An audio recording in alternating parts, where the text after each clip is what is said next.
welcome to the channel. I am Say Hi Paul, and this is Warhammer 40,000 9th edition narrative play. So, for those of you who are new to the channel or new to my battle reports, a couple of things to go through first. My channel has a particular style. All the games are narrative, and as you'll already be noticing by the very shaky camera, I have very low production values. This is very much a come and join me in my garage for a game of 40k. And I tend to ramble a lot. I also play house rules, which I will briefly go through. I'll point the camera at and briefly go through the main ones. So, I apply no limit to pluses and minuses on dice rolls. Characters can charge with units. So if a character and a unit are in coherency of each other and they're both going to charge the same target or targets, I make one roll, not two, and they either both succeed or both fail. But we'll come to that if it occurs. I don't use command point rerolls, and I don't limit the use of multiple stratagems in the same phase, and also nothing costs reinforcement points. There are also some other ones that may come into it in various games, but the most important rule I have is I apply narrative common sense. If I think something doesn't seem right from a narrative perspective, I change it as I go along. Oh, and the other thing to mention is both sides of the game are played by myself. Yes, this is solo hammer. So today I will be playing both the Eldar and the Orks. So, on this long-forgotten human world, where a human foot has not tread for many, many, many years, the Orks are rampaging and building and evolving and growing. And the Eldar of the Craftworld Ulthwe have foreseen that they will turn into a war, which will originate from this planet. However, what they are attempting to do is turning the tide of the war and pointing it at the arch enemy, the old foe, and the ruinous powers, so that it hits something useful and serves a purpose. Now, they've been on this planet for a while, searching for the pebble to knock over that will cause a cascade in events that will mean that the war goes left, not right. And in other videos that you may or may not have already seen, detail some of the events that the Eldar have been up to so far. Now, in this report, well, as part of the Eldar doing what they do, they've had to spread out in small groups and try and divine as they go the key. Try and find that pebble that, when moved, will cause a chain reaction.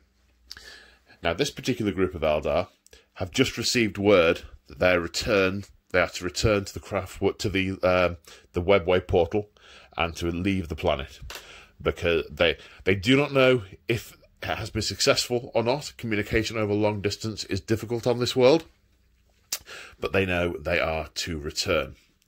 And as they're withdrawing, they see in the distance some orc activity. And in the distance, there are some orcs mooching about. One of them goes, "Hey boss, what's that over there? That looks like pointy ears. Get 'em, lads. Wah!" The Eldar see the smoke billowing up in the distance. Ah, this is unfortunate. They have seen us. Shall we flee with all haste, Lord? No. These seem fast. They will match our speed. They will follow us to our evac site. We must destroy them. Quickly, move to these couple of abandoned buildings, draw them in, encircle them, and slay them. It will be done, Lord. So, these are the aforementioned couple of ruins that the Autarch was just referring to. They are in a relatively open area. Oh, excuse me, on the planet. And so this is why the board is set up as it is. These are the only obstructions for a while, for a way around. Certainly the only practical point to choreograph a war around, a battle around, which is why the table is very light around the edges and this sort of little dense cluster in the middle. Now we are playing, it's a 600-point game, and we are playing the mission Encircle from the match play rule set in the 9th edition book. And this is, it's an interesting one. It looks pretty interesting. I'm looking forward to playing it. So the deployment zones for each side come out, sort of, they're in an oblong. There's this is a deployment zone, and then that is a deployment zone on that side.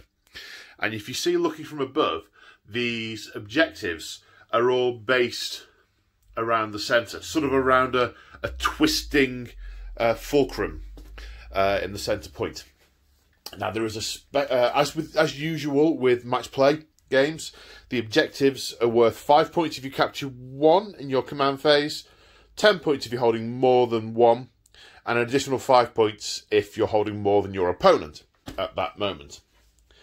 Secondary objectives. The secondary objective for this game, and the way I look at it, is a lot of these match play games, the only real difference between them all are the specific special secondary objectives for that mission.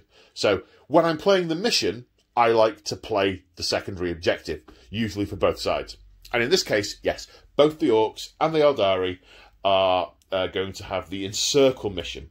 Now, the way that works is if at the end of your turn, you have a unit within 6 inches of your board edge and a unit within 6 inches of your enemy's board edge, you get 3 points. If the unit that's within 6 inches of your enemy's board edge is in their deployment zone, that 3 becomes 5 points.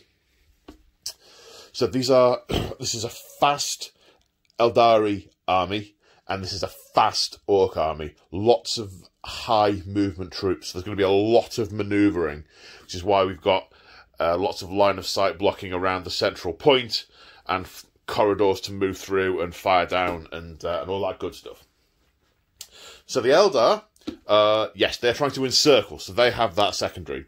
They're also trying to line break. For Eldar, this is all about the choreography of the fight, getting position, because position will be crucial in order to be able to take these Orcs out and head to the back to the webway without incident.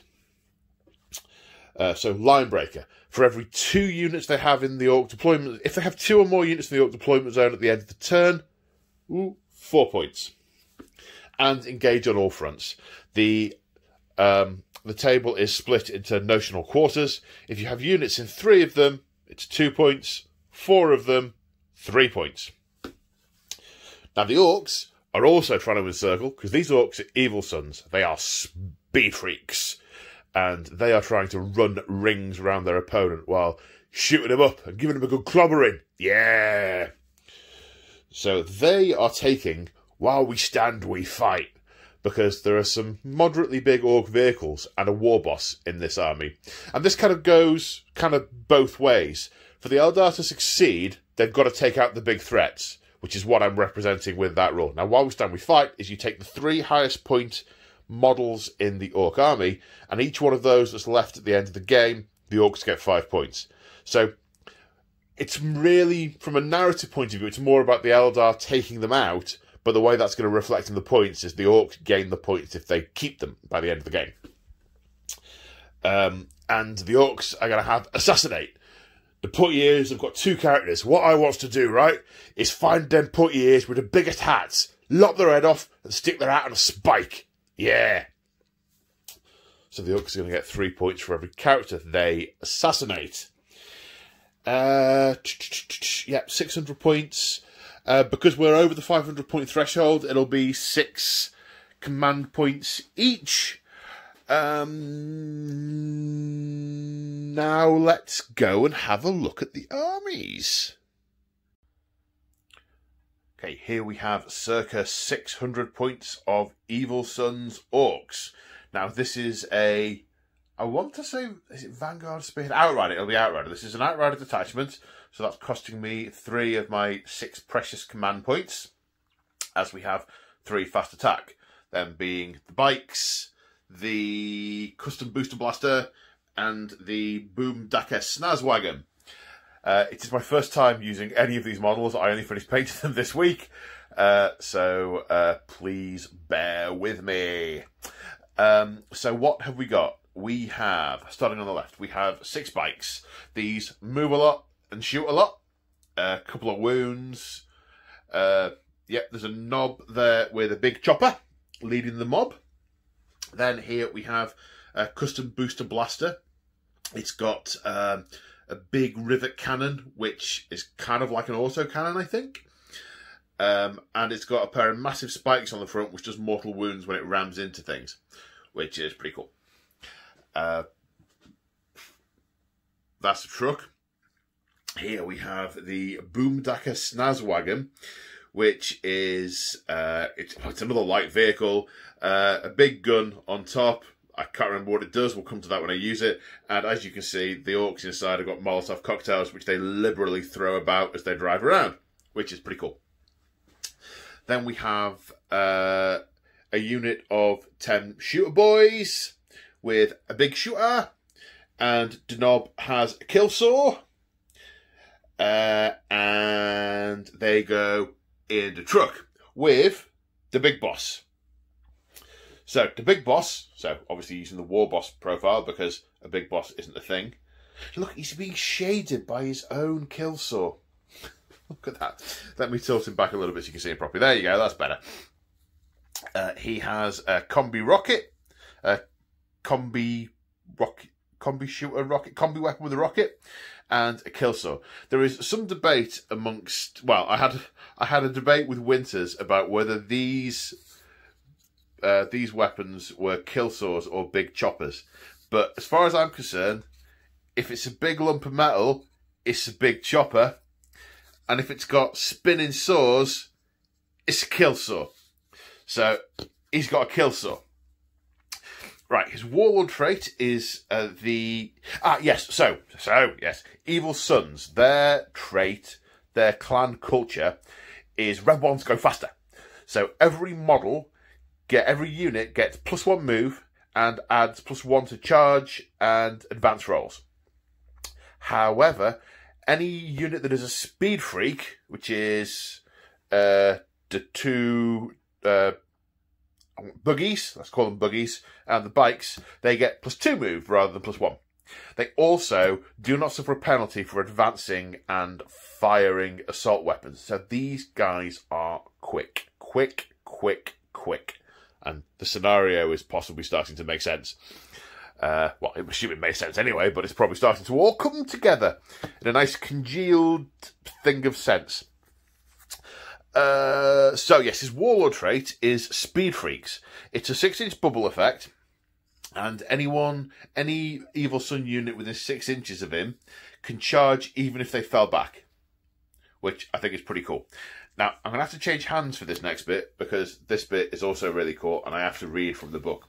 His shiny gubbins is Rezmeka's Redder armour, and I nearly died laughing at the description of this earlier, so I'm going to read it out to you. Right. So you'll excuse me if the hand wobbles, because I'm reading from the book. Badmech Rezmeka formulated a type of paint so red that staring directly at it for too long caused actual retinal damage. So red was Red Mecha's new armour, which in a moment of inspiration he named Redder, that he immediately daubed it all over his best suit of heavy armour. In order to cement the reputation of his Redder armour, the wily mech built a massive set of cable plug capacitors that could be attached by squig jaw clips to the engine of any vehicle he hopped aboard.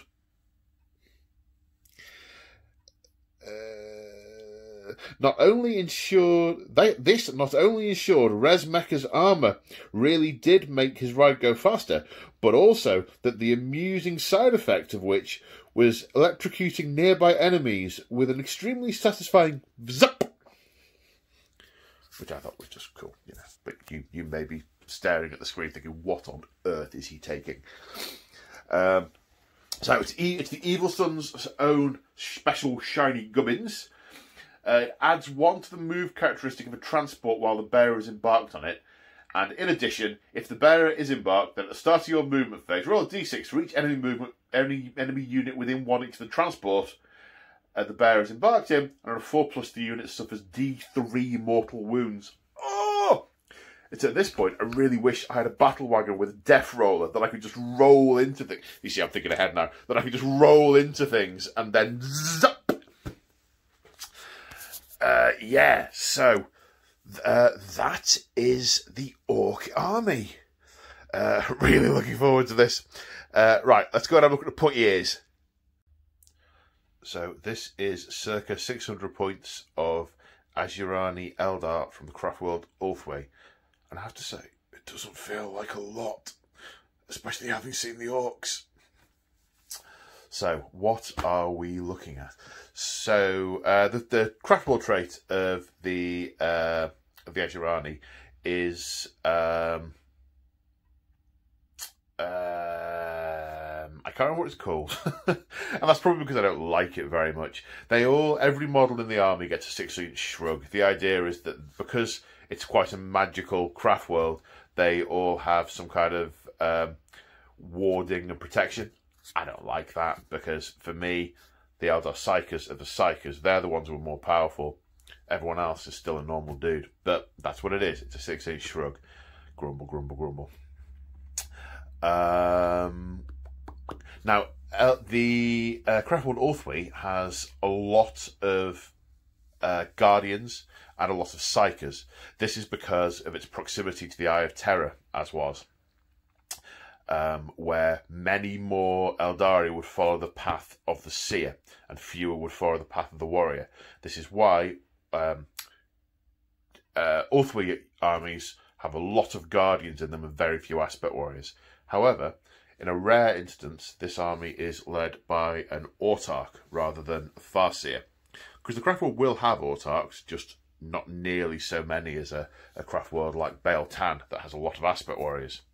So, as this is led by an Autarch, there are Aspect Warriors in the army, and the Guardians are mounted on jet bikes. So, what have we got? What have we got? We've got a Falcon, which is a heavy support. It's a tank. It's got an Eldari missile launcher, a pulse laser, and a slightly bent looking, there we go, that's better, shuriken cannon. So that's a tank. It's got a transport capacity of 6, in which the Dire Avengers, 5 Dire Avengers, and the Warlock will go. We have 5 Guardians on jet bikes. Each has 2 shuriken catapults. They move pretty quick. As you can imagine, the Autarch will be flying around with them. And then we have a fast attack of 6 swooping hawks, including an Exarch. They can deploy in deep strike and drop grenades on people when they do that, which is pretty cool. They can also fly about the place and drop grenades as they go. They also have an ability called Sky Leap to put them to sort of go to fly off and go back into reserve. They can come back in a subsequent turn. So that's the gist of everything. So let's do a few more specifics. The Falcon also has not vectored engines, star engines, and crystal targeting matrix, which means the star engine means when it advances, it rolls 2d6 rather than 1, and the crystal targeting matrix means when it advances, it treats heavy weapons as assault weapons, so that can move about and still stay pretty fire effective. The Dire Avengers, the Exarch has changed his Battle Fortune ability for an ability called Blade Storm, which means that every model in the unit, when rolling to hit with ranged weapons, every roll that hits for 6 does an extra hit. It counts as 2 hits, which is pretty funky. We have a Warlock. You can't have an Ulthwe army without a Seer. It's just no. So they're accompanied by a Warlock. And of course, Warlocks are Seers who used to be Aspect Warriors. So they go to the Aspect Shrine and get the Warlock armour when the Craftworld goes to battle. So this Warlock, he has the Remnants of Glory for the army. and it's very possibly the worst relic in any army I've ever seen. It's Kurino's bow, which is a replacement for his shuriken pistol. It's a 2 damage shuriken pistol, so it's still strength 4, AP dash, shuriken pistol that does 2 damage. On a roll to wound of a 4 or more, it's AP minus, I think it's 3 or 4. It's a lot of AP. But nah. But he's got that anyway. It's a relic of the craft world. It's an artifact of the craft world, a remnant of glory, and he has it. Psychic power wise, he has Quicken/Restrain as his Warlock power, which he can use either version of to either move a unit in the psychic phase again, as if just move again, or cast it as like a hex on an enemy to mean they have to halve their movement in their next movement phase. Again, come to that when we use it. He's also, from the Phoenix Rising Psychic Awakening book, he's taking the option of exchanging his smite for one of the runes of fortune. So basically, he cannot smite. He's not going to be smiting, but he has I can't read what I've written here. Witch Strike, which means that his melee weapons in the ensuing fight phase have an extra 2 damage. Now, Witchblades do D3 damage, if I remember rightly. So in melee, if anything that lands gets through, he'll be doing 2 plus D3 damage if he gets that spell off. So we'll give that a go, see what it's like. The Swooping Hawk Exarch has also exchanged his power for Swooping Barrage. So these guys, when they land, as I mentioned before, they can drop grenades on any unit that I think it's within 12 inches. And the way that works is you roll a dice for each model of the unit, and for every 6, it does a mortal wound to that target unit. Well, the Swooping Barrage ability means that works on a 5 or 6. So we'll see how that goes. And last but by no means least, the Orks has a laser lance, which it is a short range shooting weapon and a melee weapon. It does more damage on turns in which you charge in. He's got a 4-up invulnerable save for being awesome. I can't remember the name of the ability. And he farms back command points. I think it's on a 6. I'll check that when I use it, obviously. His Warlord trait is the Falcon's Swiftness, which gives him +2 move. So he has an extra couple of inches of move. And that... Oh, it's a patrol detachment, so 2 HQ, 1 troop, 2 fast, 1 heavy. Patrol. So no command point reduction for these guys. So that's it. I'm now going to roll some dice and go on to deployment. Yeah! So here we are after deployment. The Orks, well, what was quite interesting, what I've discovered entirely unintentionally during deployment, is that the gaps in the centre are actually too narrow for a lot of the Ork vehicles to get through, apart from the Ork bikes.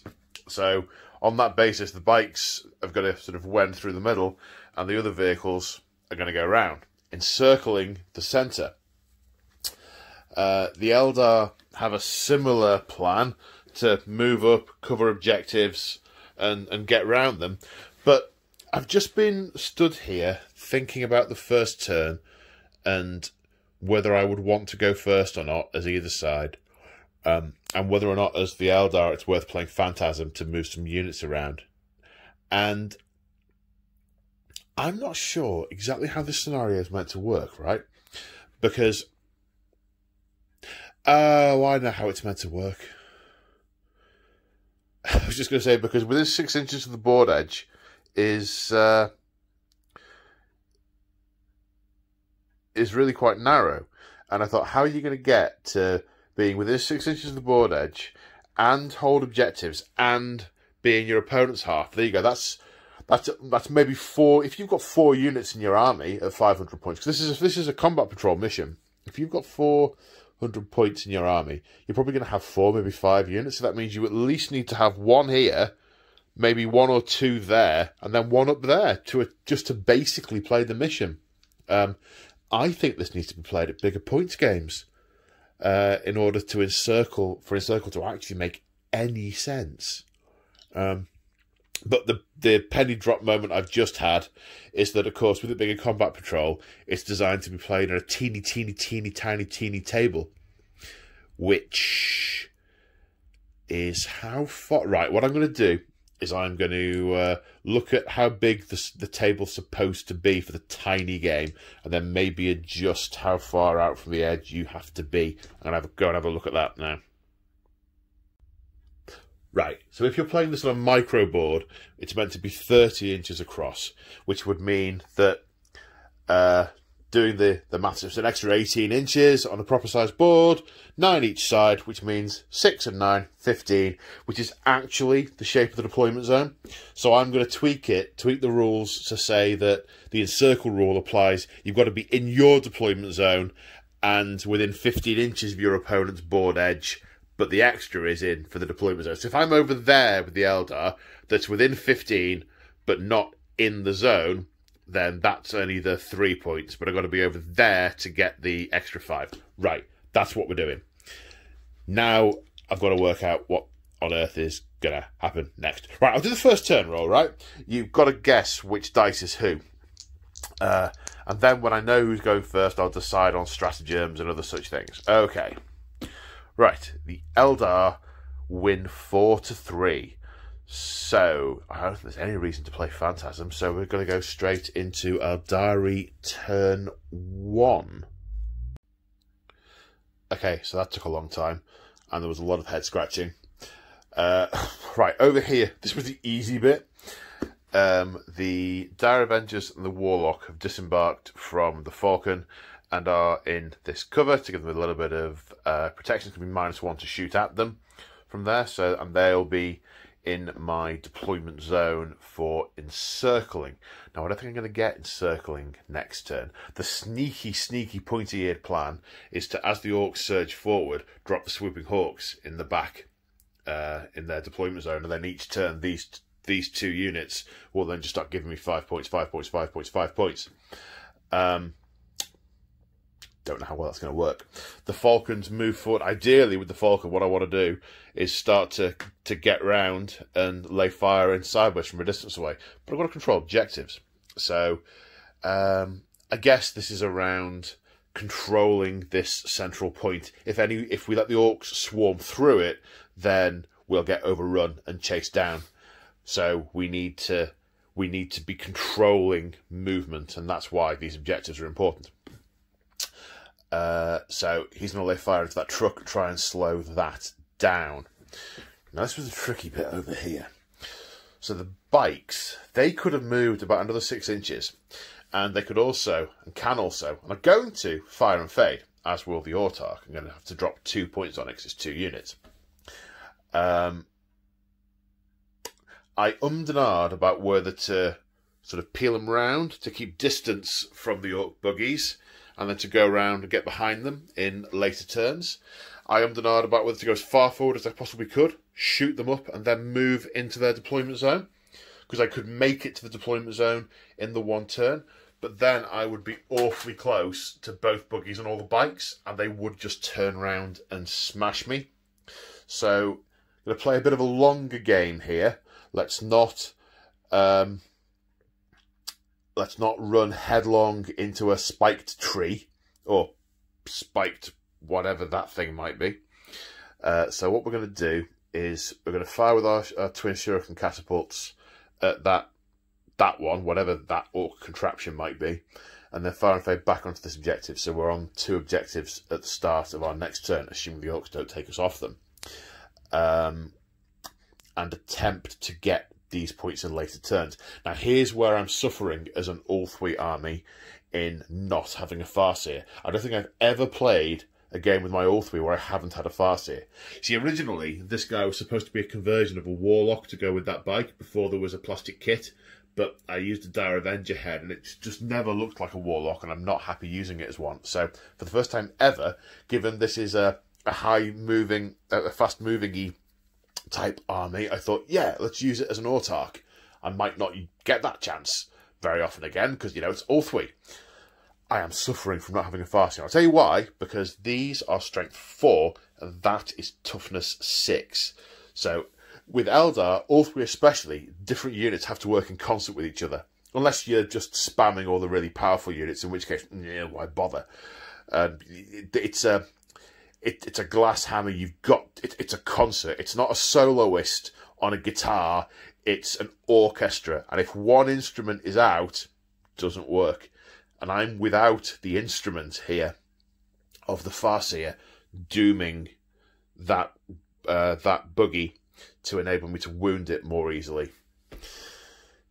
Yeah. So, let's see what happens. So, the bikes have got 20 shots, rerolling 1s because they're within range of the Autarch. Right, let me gather up some dice.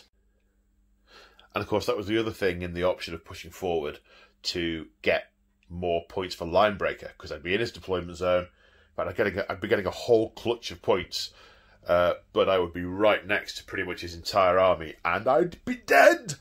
So yes, that's why there was. I'd also be in 3 table quarters. I'd get a whole bunch of points and a coffin. So 20 dice shooting at the whatever the heck that orc thing is. Rerolling 1s. Right, so taking out 2s. That was a 2. You sneaky little so-and-so. Right, here's the difficult bit. Wounding on 5s. But 6s do the super rend thingy. Come on. Oh, I'm dropping dice. Drop dice, don't count. Right, 5s and 6s. Okay, so that's 2 rend and go straight through the armour. And 2 saves of 4+. Both save. So that's 2 wounds. It has 6 remaining. Okay, the Autarch taking 1 wound off it with the shuriken catapults before both units firing and fading. I think I've made a mistake in my strategy, because I was just thinking if I'd have got further on up there, you see these guys are both going to come around the corner and shoot me now anyway and charge me, which they would have done anyway up there, but I'd have got more points for doing that. And I'd have split his advance up. Who knows? Who knows? I don't know. The problem is, right, the Autarch is a tactical genius. But I'm playing the army. Can you see the problem? Right. Right, what's next? Ah, the Falcon. Right, now the Falcon is opening up on the truck. First off with its pulse laser, which is heavy 2, so hitting on 3s. 1 hit, 1 miss. Strength 8, toughness 6. Wounds on that. -3, so it punches straight through the armour. But the trucks have a rule called Ramshackle, which means every time they take damage, if you roll a 6, like that, I've just shot off a bit it didn't need. So it reduces whatever the damage was, in this case 3, to 1. So it takes 1 wound from the pulse laser. Now we have a star shot missile, a crack missile basically, which misses. Oh dear. And 3 shots from the Shuriken Cannon. 2 hits, 2 wound, 1 fails. So the truck takes 2 wounds. That is not going to slow it down. So that's the end of Eldar turn 1. 0 points scored, 0 things killed. Okay, it's time for the Orks. OMG, these Orks are quick.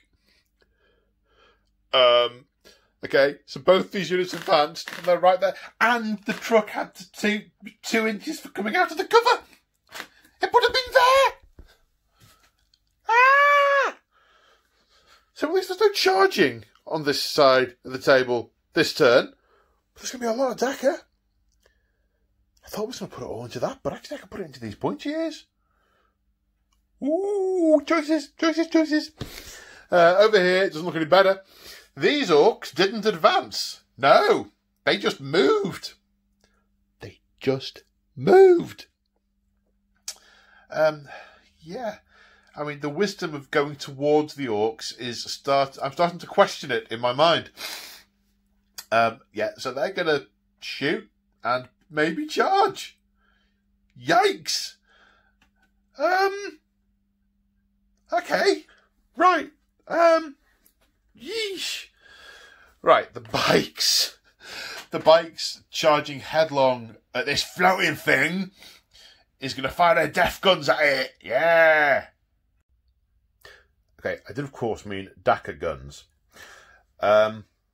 So, yeah, the other guy is spending 2 command points on lightning fast reactions on the tank to dodge left, dodge right, and maybe try and stay out of the way of being dead.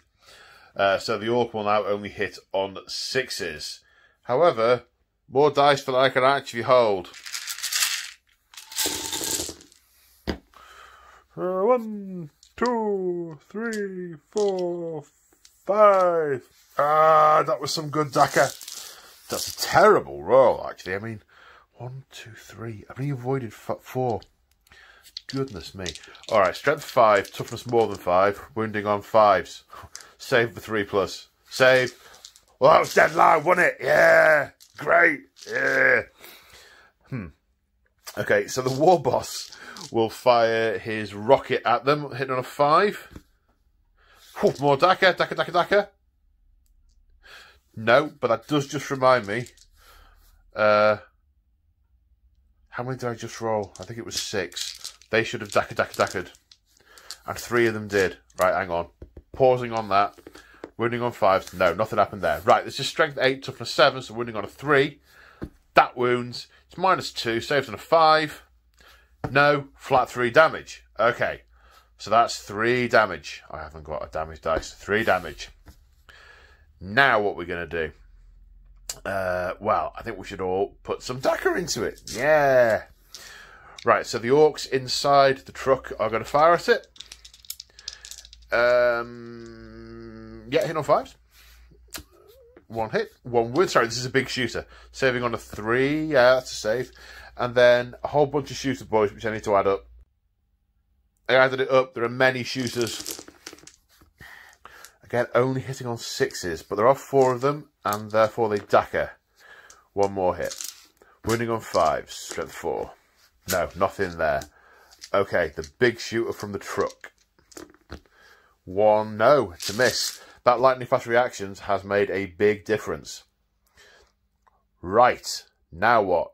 Well, this was a drive-by crumping, and we is going to move again. Yeah. So, I can just imagine the Dire Avenger just looking to his left and thinking, that's alarming. Okay, now the booster blaster is going to let rip into the bikes. It has got a load of weapons, so this will take a little while. It's got 4 burner exhausts, which I always thought they should be modelled more like they were pointing forward, but hey, that's me just being picky. Also hits, 4d3 hits. 3, 4, 5, 6, 7, 8. More dice. Strength 4, toughness 4, wounding on 4s.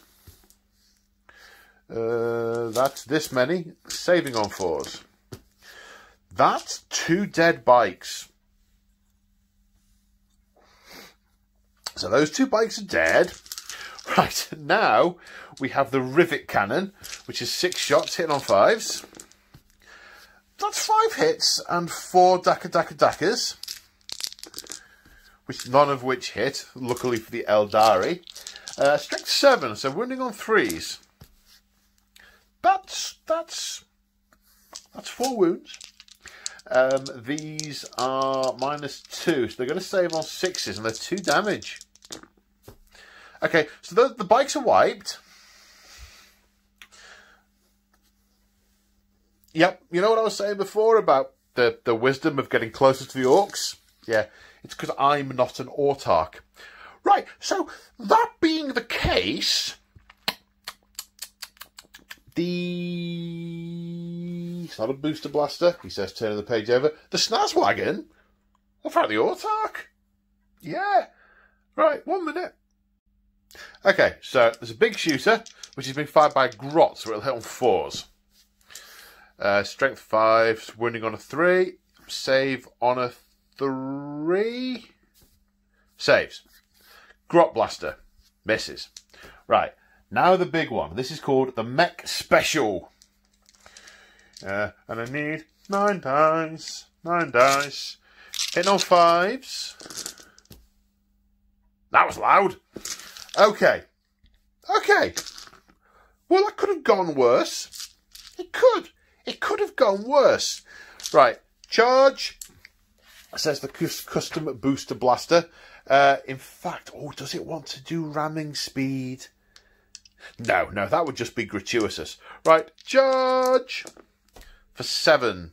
That looks like it's in. Let me check. Hold the front page. I've just remembered that the Eldar should have been shrugging damage. Now, normally, I'd let it go at this point, but we've not moved too far on, and it's such a small game, it's going to make a difference. So, I'm just going back to the bikes. The bikes took a total of 12 wounds. They had 10 in total. They shrugged 2 of them, they still died. Good, that's nice and neat. Did the Falcon shrug any of its damage earlier? Yeah, it did. It's only taken 1 wound. Right, so the Falcon is still on 11 wounds. Okay, right, now, back in the room. On a 4+, the Autarch is going to be impaled on those 2 massive spikes on the booster blaster. He is for D3 wounds. Mortal wounds for 3. Mortal wounds. Black dice, please. Does he shrug any of them? He does. He shrugs 1. So he loses 2 wounds. And I'm going to have to find his page again. Should have pressed the stop button. Right, he's got 4 left. Oops. Right, 4 left. Okay, now the bike itself has 4 attacks, hitting on 4s. That's 3 hits. Strength 5, toughness 4, wounding on 3s. 2 wounds. The Autarch saves on 3+, which he does. Okay, it is now surely the Autarch's turn to fight back. He has 4 attacks with his Laser Lance. Laser Lance melee. There's a special charge rule. Right, 4 attacks. Hitting on 2s, rerolling 1s. 4 hits. Now here's the tough bit. It's strength 3 when you're charged, and that's toughness 6. So he's only wounding on 6s. There's 1. I'll take that. -4, so it goes straight through and 2 damage. So it's got 3 wounds remaining. Okay. I think that is the end of... And I've just realised something. Those bikes are contesting this objective over here for the start of the Eldar turn. Right. Thinking trousers on, I think. So, after the Eldar movement phase, slight change of plan from what was originally intended. Right. We were on this objective. 5 points. The Autarch has got out of dodge. He's fallen back. And that is just his regular move. 18 inches. OMG. Over here, the Dire Avengers and the Warlock were right to consider this alarming. So they run into the Falcon, which has punched its star engines, and Junior Birdman the hell out of there. And is now in the Orks deployment zone. So actually...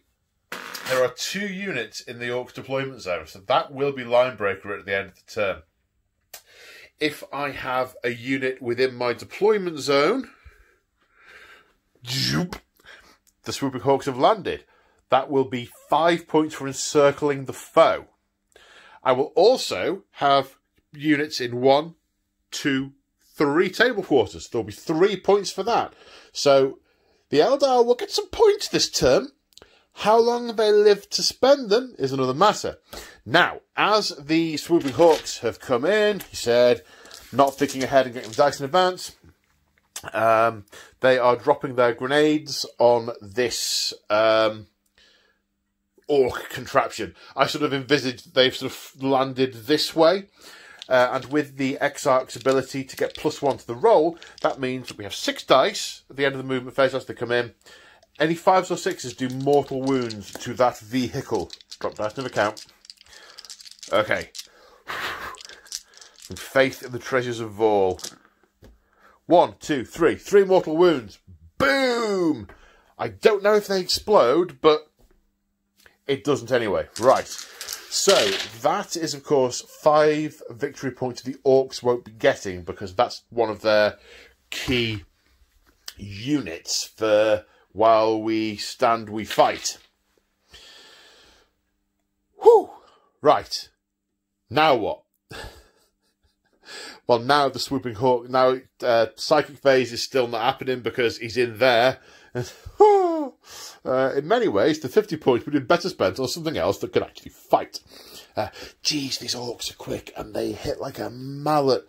I have to say, I'm loving the Evil Sunz. I love the aesthetic as well. I'm so pleased with the bikes and the buggies. I think they've come out really, really nice. I can just see an entire Ork army like this. But I can also see them going, right, this is the plan, lads. Let's get around them, circle them, then crump them. And they've all gone, yeah, boss. And they've all surged forward. And the boss goes, turns around, there's no one at the back. Well, we thought you was doing that. I thought you was doing that. I thought Bob was doing that. Ah, stupid lads. So, yeah, ambition is outstripped by stupidity. Or simplicity, whichever way you look at it. Right, I need to check their stats, get some dice to shoot that thing. Right, with 4 shots each on the Hawks, on strength, well, the Exarch has a strength 5 weapon, but the others are all strength 3. So that being a toughness 6 target is a tough nut to crack. They really are an anti-infantry unit. Or they need a Farseer to doom things. Doom is such a vital tool in the Eldar toolbox. Anyway, they have got a total of 3 wounds out of their many, many, many shots. Saving on 4s. 1 save. 2 wounds on the whatever that's called. You see, I'm all right saying, oh, whatever that is in the Orc phase, because I'm being an Eldar. In the Eldar phase, because I'm being an Eldar. We don't know what that contraption is. It means I get to look in the book before before I'm being an Orc. And I need to know that it's called Wazbat Fiddle What's It. Right, so the Falcon is going to open up on the bikes. I think I forgot to mention, actually, in the Orc turn, that in the movement phase I played Billowing Exhaust Clouds on the bikes. They're -1 to shoot at. So I have got a bit of a dilemma. Get the book in shot. Move the book, move the book. Don't show them behind the velvet curtain. In theory... That went badly. 1 minute. You see, the thing is, with playing all the armies myself, and with having about 23 painted armies and about 12 that aren't, I only play them all occasionally, and I can't remember all the rules, so I've got to read everything as I'm doing it. So there is almost always a book just out of camera shot. I digress. So the temptation is, do I put the Falcon shots into that buggy over there and try and take it out? And actually, I'm still thinking about that, because that is a real deterrent to that. I'll be clear on this side of the battlefield if I do that. Then I will get hammered by these, though. But then he'll have to choose where he goes. He'll have to choose whether he's going to go for the Hawks, or come back for the Autarch, or come back towards the Falcon.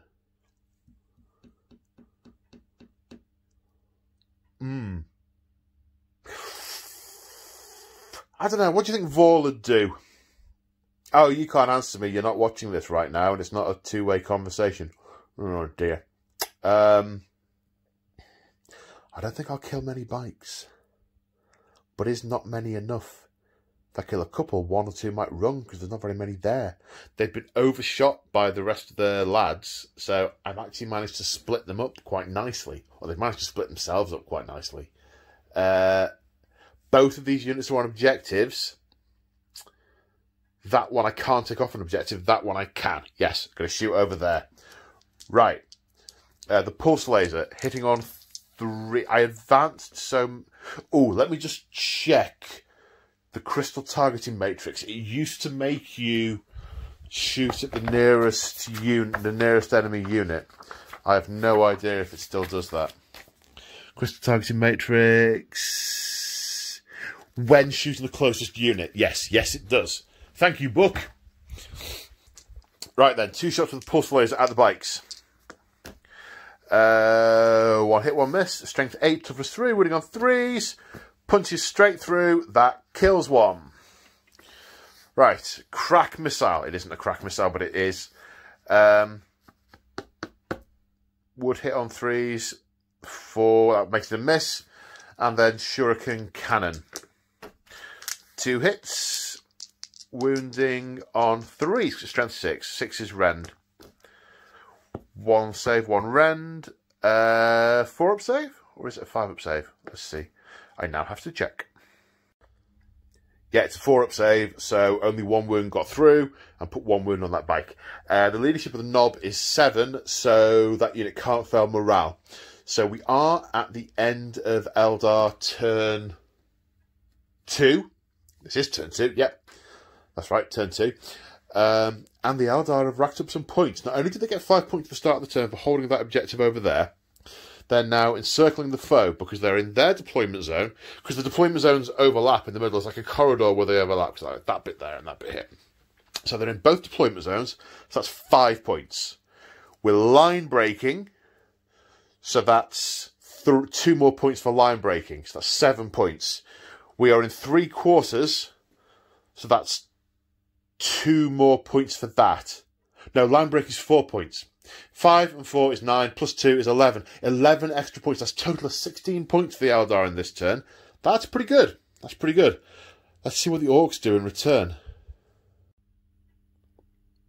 Well, even before I start moving, the Orks gain a massive lead because they're on 1 objective, 5 points. 2 objectives, 10 points in total. The Eldari are on no objectives, another 5 points. So it's practically neck and neck. And that fits, right? Because the Eldar plan was to draw them into this area and pick them off 1 at a time. The Orks have surged in and the Eldar have had to scatter. The Orks now control this central... I wanted to call it a nugget. It's not a nugget. These buildings, this rocky outcrop of building-shaped rocks.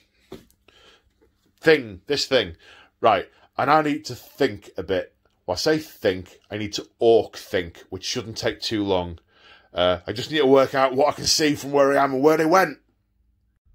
So, the Orks can turn 2 movement phase. Oi, where'd he go? Oh, there he is. Right, get him. So, this vehicle is going to, yes, throw lots and lots of burning bottles at this pointy ear and shoot it. Shoot it a lot, sir. The bikes, they want this Falcon. Yeah, okay. Give it a go, lads. They'll probably shoot it. They haven't advanced this time, so they'll shoot it and then charge it. Maybe the knob can do something with that big chopper. Who knows? Who knows? But of course, I can't fall back and shoot unless I use a stratagem. Because that fly word doesn't give you that anymore. Fly keyword. Right, and over here, he's gone, hang on, there's some. Is they the ones that just flew out of the sky, boss? Yeah, let's get them. Massive, massive advance. It doesn't look like it's massive because the direction of travel is not very far, but it's 19 inches. Unfortunately, the shooters are still just about out of range of the swooping hawks, but the rocket from the boss and the 2 big shooters, one on the truck, one on the guys inside, they are going to be in range. So, -1 for shooting through the cover, so hitting on 6s with the big shooters. 2 hits, 2 dackers, 2 hits. Strength 5, running on 3s. 1 wound, saving on 4. Saves. And a rocket. Nope. Okay. Right, the bikes keeping their fingers on the trigger of their death guns as long as orkily possible. I was going to say humanly. As long as orkily possible.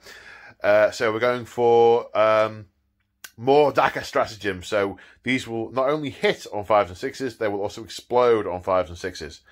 And this one's particularly annoyed because he's damaged his nice shiny ride. Right, hit on 5s with more Dacker. Hang on, I'll get back to you. 11 hits in total, wounding on 5. This would make a mess of infantry. I mean, they really are using the wrong thing for the wrong job here. Actually, totally by chance, the anti-vehicle buggy is the one that died. Alright, wounding on 5s. That's pretty good. Shame they only 1 damage, though. Saving on 3s. 1 gets through. Does he shrug it? No. Right, down to 10 wounds. I'm not sure this is going to work for you guys. Okay, then the Snaz wagon opens up on the Autark with the mech special. Hitting on 5s. That's terrible. Wounding on 3, strength 5. No, nothing happening there. Right, they're throwing Molotov cocktails at him, which are actually called burner bottles. Burner bottles. Okay, 2d6 hits for 6. Is he going to survive this? Strength 4, toughness 4. That's 3 wounds. Saves a 3+. 1 failed. Does he shrug? He does not. He's down to 3 wounds. Now there's a Grot Blaster and a Big Shooter, both fired by Grots. So, Grot Blaster hits, wounds. Yes, it does. Save the 3. Yes. Big Shooter. Hitting on 4. Oh, Daka. 3 hits. Wounding on 3s, strength 5. 3 wounds. Saves of 3+. He's good. Right, that's all the firing happened. Does he want to charge? Are they a charging thing? One moment. This isn't the shadow of a book. 4 attack, strength 5, weapon skill 4 up. Nothing special. Yeah, we could just ram him. Yeah, why not? Do we want to Overwatch? No. Right. When I said do we want to ram him, maybe I should have said we'll use ramming speed. Oh well, too late now. That's in. Now the bikes are going in, and I think will we Overwatch? Will we Overwatch? Yes, let's Overwatch for a command point. Alright, so first off, Shuriken Cannon. 6s? Yes. Wounding on a 3. Yes. And that punches through the armour. So that kills the guy who was on 1 wound. Because it's a 6, it's AP -3 if it goes through, if it's a 6 to wound. Alright, Pulse Laser. 6s? No. Missile Launcher. Crack. 6. No. Oh well, got 1 of them. That's something. Right, they're in. Jeez, they're in. Dink. Dink. Dink. Dink.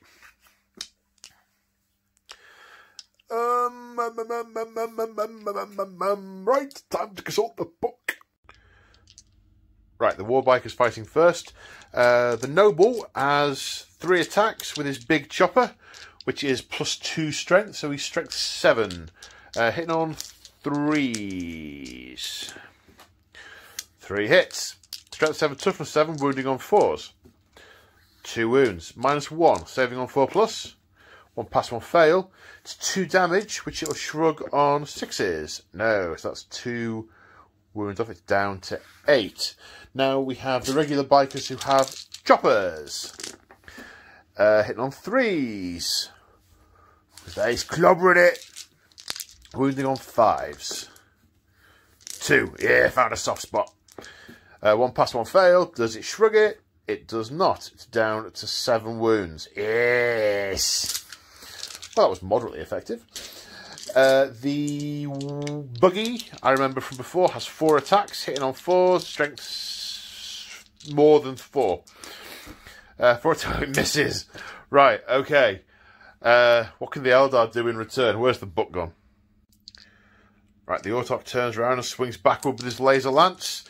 Hitting on 2s, rerolling 1s. 4 hits. Winning on 6s, strength 3. No. Okay, now the Falcon has... I didn't look at the Falcon. The Falcon had 3 attacks, hitting on 6s, and did nothing with them. Okay, so there's no morale to take. Oops. throwing dice. Hang on. So at the end of Orcs turn 2, they are also circling the foe because they have a unit on their table edge and a unit in the enemy deployment zone. So that's 5 more fat points for the Orcs.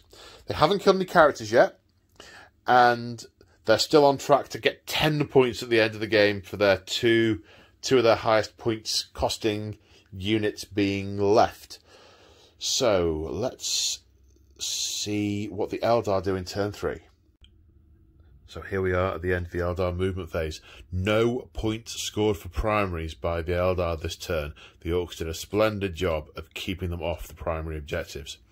Now, what are the Orks' orders? Well, he has told the Swooping Hawks and the Exarch to keep their attention, try and keep the wagon focused on them. So they have hopped onto the next little sconce, but staying within the deployment zone for encircling. We need to draw the noose tight. The Autarch has fallen back. Basically, he's continued his flight round in this direction, having had a little bit of a tussle along the way. The Dire Avengers and the Warlock have disembarked from the Falcon, and intend to shoot and probably charge with the Warlock against these bikes. Spending 2 command points on feigned retreat for the Falcon, so the Falcon can shoot as normal even though it fell back. Yeah, so now we have a psychic phase. The Warlock is going to cast Witch Strike, which is the one that gives him +2 to damage in melee. That casts on a 4. Casts. Okay, so now it's time to shoot. So the Dire Avengers are going to open up with their Avenger catapults. The Exarch has 2. The unit has the Blade Storm ability, which means 6s to hit count as 2 hits, and they're rerolling 1s because of the proximity of the Autarch. It's like a well-oiled machine. Hitting on 3s, rerolling 1s. Only 1 miss. Okay, tough a bit. Running on 5s, but 6 is rend. Okay, so that's 2 rends. That is a dead bike. And then 3 saves of 4+.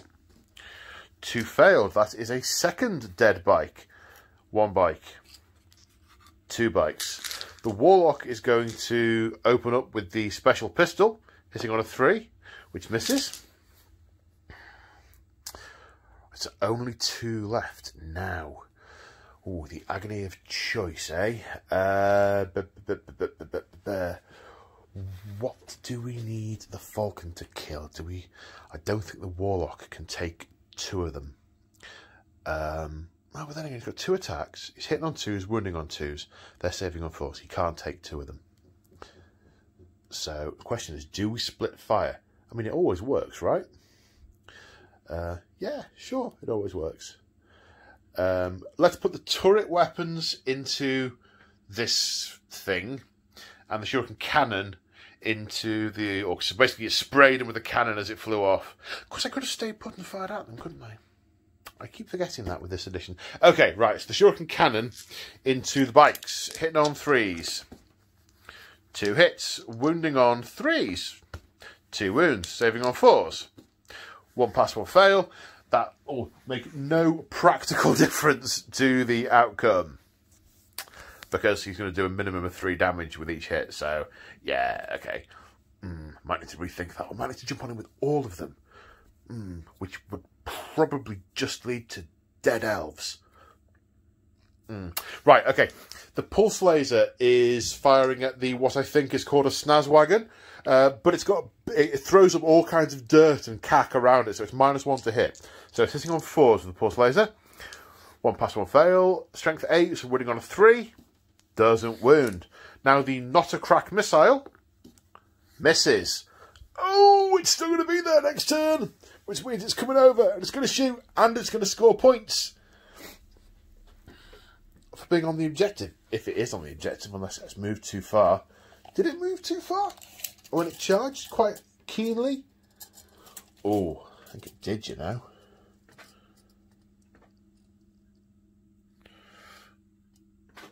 What do you reckon, judges? I think it's just out. Oh dear. Oh dear, oh dear. Right. But we are going to have the Swooping Hawks shooting in at it. I measured that already. They are in range. It's a lot of 6s required. 2 saves of 4+ for the Snazwagon. Fails them both down to 4 wounds. Okay, right. Are we doing the charging thing now? Do the Dire Avengers go in as well? Do the Dire Avengers go in as well? Yes, they're not going to let the Warlock run in on his own. Okay, so both units charge. 9, they're in. Right. He's going to go in, and they're going to do the same. Right then. Oh, the Orks could interrupt. No, they can't. They've got 1 command point. Ha ha! Right, the Warlock. Oh, black dice, please. Now, let's. Oops. Yeah, that's the sound of lots of enthusiastic dice. So, the Exarch. We'll do the Dire Avengers first. The Exarch and the Dire Avengers hitting on 3s. Oh, that's some good hitting. Strength 3, toughness 5, so wounding on 5s. That's 1 wound, 1 save of 4+. Can they do it? Yes, they kill this bike. Now, the Warlock need... Get out of the way, you're dead. Now, the Warlock hits on 2s. Or does he hit on 3s? And carry on with this one. Wounding on 2s. Saving on 4s. Saved. I need to check if what he hits on. Now, if the Warlock hits on 3s, I'm thinking of the Farseers. Okay, so now it's the Knob's turn to fight back. This could be interesting. Okay, he's hitting on 3s. Hits twice. He's strength 7 with that thing. So he's wounding on 2s. Wounds twice. Warlock armor, rune armor is a 4+ invulnerable save. He needs to make both. Pass 1, fail 1. Does 2 damage, which I guess he could shrug on 6s because he has 2 wounds. Does he shrug either of them? He does not. The Warlock goes down. And that's 3 points for the Orks, who rip his helm off and stick it on a pole. Of course, he might not actually be dead, but his hat's definitely gone. Right, now, here's interesting. That's the end of the turn. That unit lost 4 this turn. So, to keep morale, needs a 1, 2, or 3. On a 4, the Knob will take the prize of the hat and run off. He takes the prize of the hat and runs off. Okay, so... Eldar points. That was the Eldar turn, wasn't it? Yeah, Eldar turn. Right, so... hang on, let me tidy up a bit. That's better. It's one of my pet hates when I'm watching other videos is the corpses still being there when they're moving on to something else and then go, oh no, that guy isn't there, forget that guy. So I must not do it myself because this would be hypocritical. Right, so the end of Eldar turn 3. They're line breaking still, 2 units in the enemy's deployments. Oh, let me measure. Yeah, that is 6 inches. See, I got my little halfway notch on the table now. Yeah, so 2 units in the deployment zone. 4 points for line breaker. 3 table quarters. 2 more points for that. So that's 6 points. 5 points we are encircling the foe. His deployment zone, my deployment zone.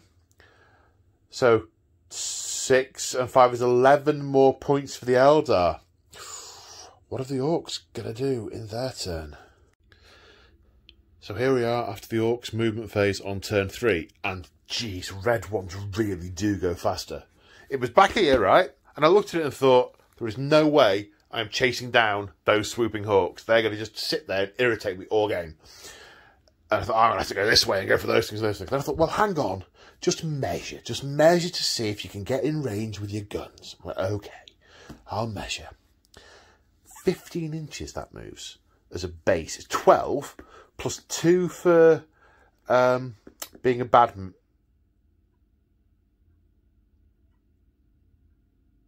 It's not a speed freak.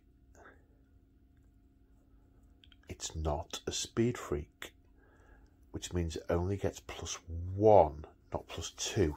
Ah, so it's an inch further back. Okay, the net result's going to be the same. They're still going to be able to shoot at those because they were in by a couple of inches, but it means it's not going to be on that objective. Ah, that's a shame. Rolled a 5 to advance, so moved a total of 20 inches. Actually, now 19 inches. But yeah, the guns are also going to be in range of the swooping hawks, so we're going to get some Daka in the shooting phase and wipe them the heck out. Over here, action shot. Right, the Snazwagon has gone straight in. He is going to shoot the special at this thing, and I put all the other Daka and throw the fire bombs at those pointy ears. Yeah, because he wants a hat as well, so that's what the special's for. But those bombs is much better at them things, because they'll burn lovely. Yes, they do burn lovely. In fact, now maybe what we should do is we should put the big shooter in as we run through. Yeah, that's right. So the big shooter as we're running up, and then the special, and then as we get there, then chuck the bomb, because he'll already be dead by that point. Yeah. And a grot, I don't know why he's shooting backwards. Turn around, you little git. Shoot forwards. All right, boss. So that's what's going to happen there. No primary points scored at the start of the turn because there weren't any objectives, and they won't be next turn either now, having realised that's it. Hang on, let me check that in the book. Let me check that. I'd hate to get that wrong because I'm having so much fun. That's the thing with playing both sides. You've got to make sure it's all absolutely right. Otherwise, add 2 instead if the model is a speed freak. Now, I assumed trucks weren't speed freaks. Maybe they are. Truck, vehicle, transport, truck. No, not a speed freak. Right. So, that is right. So that's the plan over here. And we're still circling the foe. I mean, look at this going round and round. This is brilliant. It's exactly what I wanted. I thought there'd be a bit more through the middle, but maybe I shouldn't have blocked it off with buildings then. Right. First off, yes, special and big shooter at the one with the biggest hat. Let me get the dice. Right, 9 shots, hitting on 5s, dackering on 6s. Ooh! 4 hits and 3 dackers. Now, so these are strength 5, so they're wounding on 3s. That's 3 wounds at -1, so it's 4 up saves. Fails 1. Does he shrug it? He does not. Down to 2. The big shooter hits once. Wounds. Does he save? He saves. Okay, so that hasn't killed the Autarch. That's a shame. We want that Autarch dead. But never mind. We're going to throw lots and lots of Molotov cocktails. And, oh, only 5. Oh, no. They also hit. They wound on 3s. Save on 4s. Oh, at least 2 burnt to death. That's something, I suppose. Oh, right. Let's go over there. Okay, so we are using more Daka for 2 command points. Making us drive command points. So, on the unit that's embarked. So, first off, the big shooter. 1 hit, 1 Daka. Oh, 2 hits. Winning on 3s.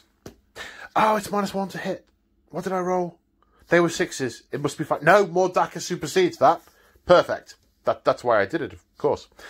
So 1 save to take. Right, now all these. Hitting on 5s, irrespective of your namby-pamby cover. Ah! Right.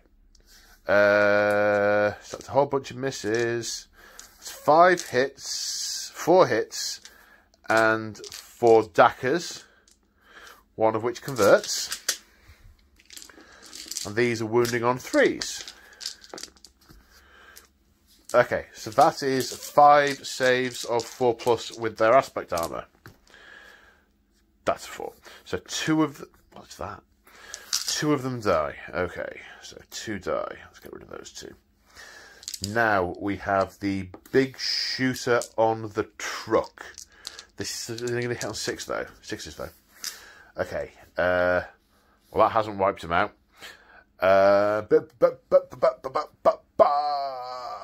What is the war boss going to shoot at? I think he's going to put his rocket into that big flying thing. Hitting on a 5. No. Is that all the good? Of course it's all the gun, Paul. You've got like 2 units left. Right, okay. Is anyone charging anywhere? Is the buggy going to charge anyone? He might kill those aspect warriors. No, he's only got 4 attacks. They've got 4 wounds over there. He won't kill them all. And he'll take Overwatch. But he will tie them up. He might kill the Autarch. But from a narrative point of view, I've said I'm driving past the Autarch, assuming he's already going to be dead. So I'm not going to do that. Do I have any CP? No, I've just used them both. That's a shame. I could ram something. Right, we are going to try and run over the Dire Avengers. Now, this is interesting. Hang on, I'm going to switch to the other side of the table. So first off, we're going to roll to see if they get in. It's about 4 inches, but they're in cover. He gets a +1 anyway, though, and he can re-roll. He's going to re-roll that.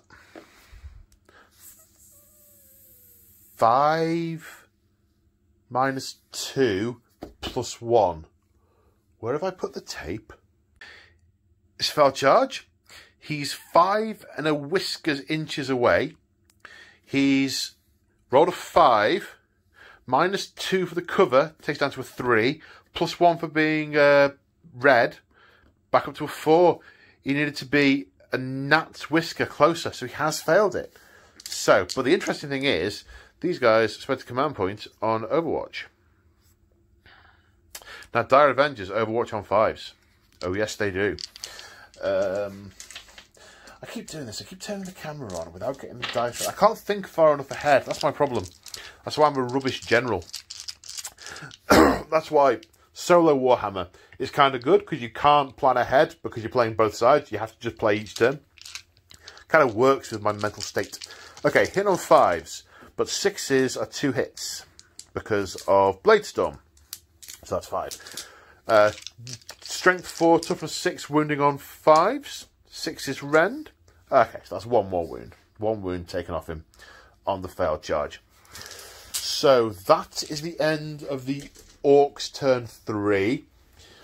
We didn't kill any more. Oh, hang on. Morale. Morale is 8 here, 2 die, they can't fail. The Swooping Hawks can't fail either. Okay. That's a shame, I thought they could fail. So it's 5 more points for the Orcs for encircling the foe. Didn't kill any more people with big hats. Oh, excuse me, I'm going to have to go and get a drink. And we still have an endgame objective for while we stand, we fight. So let's see what the Eldar do on their turn 4. And at the end of the Eldar movement phase, it looks like this. These are all the Eldar... Well, not all the Eldar forces. Comes out in a second. Start the turn. 5 points for being on that objective. I went and wrote it up on the board, but I just realised, of course, the Orcs aren't on any. So they are on more than their opponent. If that extra inch had happened over there, that's made a 5-point difference. That might be enough at the end of the battle, because the Eldar are starting to run away with it now. If you account for these 2 things still being alive at the end of the game, the scores are pretty even. But this buggy is unlikely to. It's about to meet a sticky end. Speaking of which, the Autarch and the Dire Avengers firing into that. So first off, the laser lance from the Autarch. Winning on a 2. Strength 6. Winning on a 4. Minus... Oh, how many was it? I think it was -4. Was it -4? Yeah, minus loads.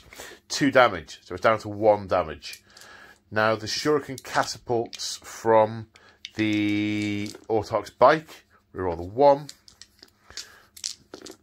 There we go. There's a 6. Ran straight through it. Does it explode, though? It does not. Okay, so that's gone. Yes. Another 5 points the Orcs have lost. It's not looking good for the Orcs. These shots go into the mouldering carcass as the crew are climbing out. They get gunned down with the Dire Avengers. Right, now... oh, yes, I should have mentioned.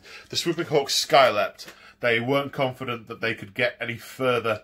They could actually get away from the truck. And the Orks said that they kept it busy long enough. They should get out of the way. So they have done that. Right, now, firing at the truck. Pulse laser, 2 shots. Re-rolling. Yes, that's close enough. Re-rolling the 1. 2 hits. For the Orks. Distance of re-rolling thingy goodness. Strength 8, toughness 6 or 7. Either way, 3s do it. -3, so punches straight through the armour. 3 damage, but does it ramshackle?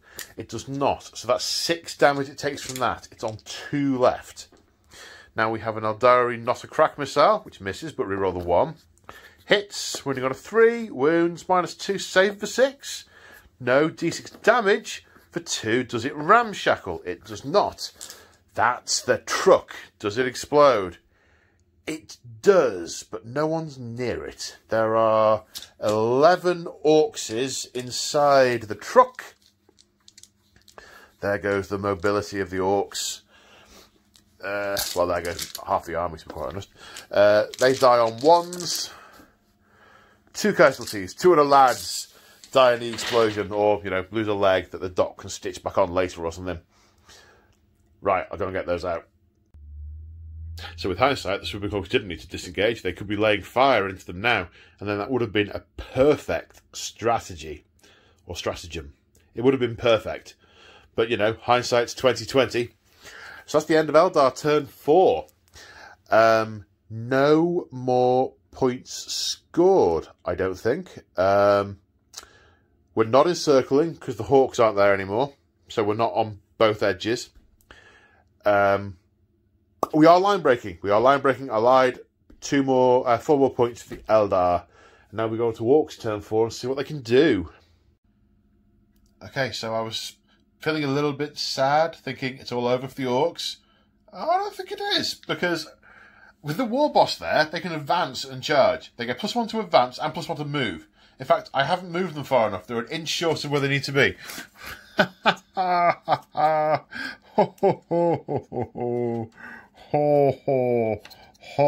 Right, so he's out on his own. He's getting shot a lot, and then that thing is getting clobbered, proper clobbered. Then we're going to clear him off, get rid of him. This here is ours. This is our world. Put your ears. Right, gun time. Okay. Right, that jolly little fellow there is carrying a tank buster bomb, which is a D3 shot grenade that blows vehicles up. For 2 shots, hit on 5s. Come on, attach it to the hull with a nice satisfying magnetic clonk. Oh, twice. Strength 8, toughness 7, wounding on 3s. One of them didn't wound. One of them was a dud. -2, saving on a 5. It didn't save. And how many damage does it do? Good God, it does D6 damage. For 4. Does it shrug any of them? Shrugs one of them, so it takes 3. It's down to what? Where did this dice come from? It's down to 1 damage. Down to 3 wounds remaining. Oh my. Right, the rest of the mob is shooting at the big one with the big hat. Okay. So the big shooter, hit on 5s. 1 hit with a daka. Strength 5, toughness 4, winning on a 3. Saving on a 3 up. Saved. Alright, remaining dakas. No dakas, but 5 hits. Strength 4, toughness 4, winning on 4s. 4 wounds. Saves of 3 up. Yeah, 4 saves of 3 up. Okay, he's fine. So is the war boss going to shoot at... Yeah, the war boss is going to shoot at the one with the big hat with his rocket. Hitting on a 5. No. Well, it was worth a shot, wasn't it? Yeah. Right. Now, charging time. So the boys are going to charge the Ork. I don't know how much they need. I can't tell from here. That looks like enough. If 8 isn't enough, when I get over there and measure, I will re-roll and get back to you. The war boss is going to charge the Falcon. The Eldar guy has a command point. Yeah, well, the boss is going to charge the Falcon. He's in. So that command point is going on Overwatch. 2 shots with a pulse laser. No. 2 shots with a crack missile. Or not a crack missile. 1 shot, sorry. No. And the Orc player breathes a sigh of relief. Shuriken Cannon? No. Right. Wow. And now it looks like this. There's not going to be any interrupting because the Eldar guy doesn't have a command point. So we're going to start with the boys. The boss knob has got 3 attacks on the Farseer with his kill sword. -1 to hit, so he's hitting on 4s.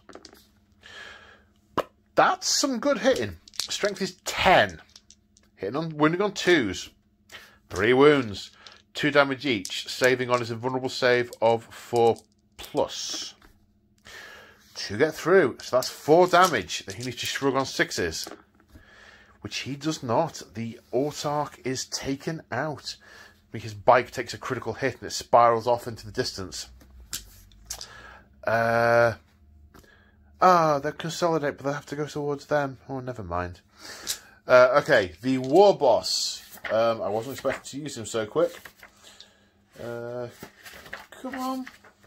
Don't keep him hanging. 4 attacks with his kill saw. Hitting on 3s, because he's a base weapon skill 2 to start with. So hitting on 3s. 2 hits. His strength is 12. So winning on 3s actually against the Falcon. Only 1. The kill score is -4, so it goes straight through and does 2 damage. It doesn't die. It doesn't die. Does he shrug either of them? No. It's got 1 wound remaining. Really? I didn't kill it with the War Boss? Okay. Any points? That's the end of Orc turn 4. Any points from the Orcs? Yes. Yes to points from the Orcs.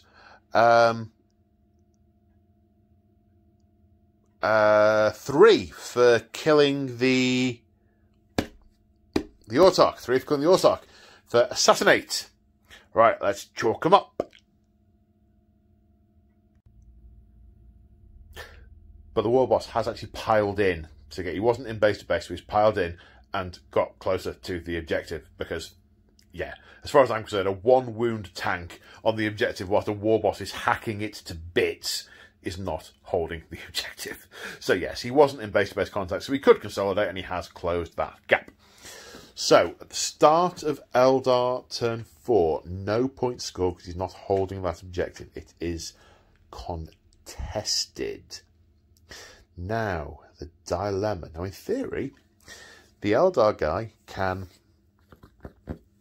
try and get that into his deployment zone, and then he will be scoring the 5 points for encircling the foe again, which is good. Won't be line breaking, won't be getting the table quarters, but we'll get 5 points for that. However, in order to get the 5 points, the Dire Avengers have got to stay here or hereabouts, which means death. And death. He can't advance when he falls back, so he can't get well clear. He might even be chased down and rocketed to death by the War Boss.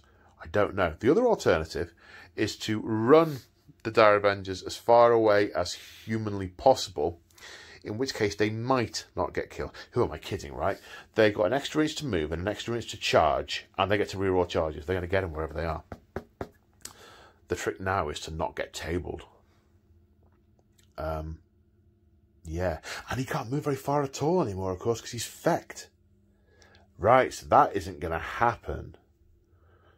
So, what's the safest thing to do? I mean, we want to try and kill that warp. I suppose the Falcon could have hit back with his 1 attack. Let's do that. Does he hit on a 6? No, that was a waste. If the Falcon falls back, maybe the Dire Avengers can come around here and try and kill the Orc character that's worth an extra 5 points. Are they really going to succeed at that? Mathematically, the 8 shots, they could do it.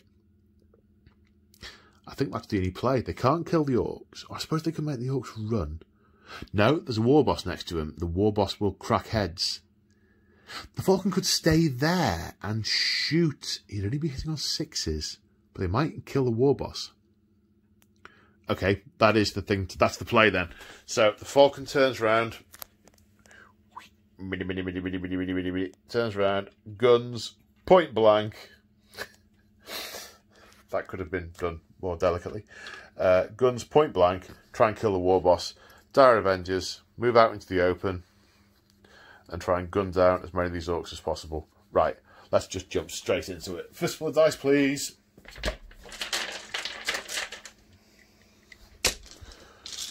Right, hitting on 6s. Pulse laser. No. Crack missile or not a crack missile. No. Shuriken cannon. 1 hit. 1 rend. He takes a wound. He has many left. I think he starts with 5, so he has 4 left. I will check if that becomes relevant. Right, now. Dire Avengers into these boys. That doesn't belong there anymore. 5 hits. 3 extras because the 6... I'm pointing the camera at the dice. Because the 6s explode. These are wounding on 4s with 6s rending. So that's 4 die. 1 die and 4 saves of 6. No, so that is 4 dead. So 4 die. Do we charge? We do not. Look at that thing. Just look at it. Look at it, Paul. We do not charge. Okay, so in the fight phase, having not shot the war boss to death, the war boss will very much... only 1 fail. 2 damage. Needs a pair of 6s. Sorry, I wasn't narrating that because I thought it was certain death. 2 6s and the thing lives. The thing doesn't live. Does it explode? No. Falcon dies. Now these guys lost 4 this turn. Do they run? 4 and 2 is 6, so no. Good, I don't have to look up the rules for the war boss keeping order. Right then, so it's now... That was Eldar turn 5. Any points in turn 5? Nope. No table quarters, no line breaking, because you need 2 units to line break, and no encircling. So they stay on 41, and theirs will not get any higher. Now the Orks are on... I don't know the maths on this. We'll find out. I think the Orks might have it, you know. Come on, brain. Right, okay. So they're on 41. Start of Ork turn 5. They are holding an objective. They have more than the Eldar. So that's 10 points, putting them on 38. We are obviously going to come here and kill these Eldar. I can easily advance that much. Easily. So let's shoot them. Let's shoot them up good. Big shooter. No. Ordinary shooters. 2. 2 wounds. 2 failed saves. Just the Exarch left. Will the war boss kill him with a missile to the face? He will not. He will, however, charge. And why not? He'll overwatch because he's got 1 point. Hits him, does 1 wound. Yeah, does a... That wasn't a wound. Sorry. I'm so excited. It's all rushing. I'm rushing because I think this is going to be an Orc victory. And I've not had one of those yet. And they go into... And then the war boss... Now see, he has got a... No, he doesn't have a 4 up invulnerable save. He swapped it for Blade Storm. He's got a 5 up invulnerable save. The war boss hits him 3 times with the buzzsaw. Wounds him 3 times. He only saves it once. He's got 2 wounds. He could shrug them. Doesn't shrug any of them. And he is killed. And that is a tabling for the Eldar. But the Orcs also now score 5 endgame points for the war boss being alive. So that nets them 15 points for this round, taking their total up to and I'm trying to do maths now, 38, 43. So the Orks, irrespective of tabling, win 43 to 41. This is an Ork victory. Woohoo! Wow! Hey, that was a good fight, wasn't it? Yeah. These pointy ears didn't put up much of a fight. No, but the gubbins is real shooty. Yeah, let's nick it and then sell it to the mechs. Yeah, that's a good idea, that. Yeah, good, isn't it, boss? Yeah, good idea, good idea. Where do you think they came from? I don't know. There's a few of them limping off in that direction. Right. Let's see if we can get one of these bikes working and follow them. All right. You got it, boss. Right. And that is how this story ends. Well, I hope you enjoyed that, watching that, as much as I enjoyed playing that. Yeah, I mean, that was so much fun. I really like the Red Orks. They're so cool. They're so cool. Yay! I can't believe there's only 5 models left on the table. That was great. I quite enjoyed the scenario, actually, once I expanded the thing. And with fast armies, it worked very well. I think this is a scenario you'd have to know you were playing to pick your army for. I don't think you could just rock up with an all-comers 500-point list and have this work. But, yeah, with the terrain difficult to move through, and you having to go around in circles all game, that was kind of cool. That was kind of cool. I enjoyed that. Yeah. Okay, I hope you enjoyed that battle report. If you did, and you're interested in more battle reports, you might want to check out my channel memberships in the link below. The More Battle Reports membership option gives you a new battle report in every week. Each week, every week, in addition to the ones that go up on the regular YouTube. There are also other bits and bobs that you can read about in the description if you are so interested. Well, for the 4th time of saying, I really enjoyed that. I hope you enjoyed it too, and I will see you folks in the next one.